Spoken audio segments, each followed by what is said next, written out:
my butterball. Come on. Come on, butter. You gonna get up here? Come on, butter. Him wet. You want something to eat? Oh, oh, oh, oh, oh my God!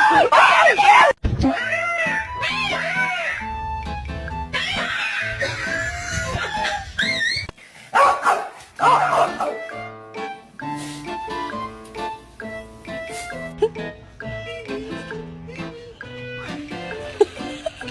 is there no way we can get rid of him? Not without cause, Michael. I have cause. It is because I hate him.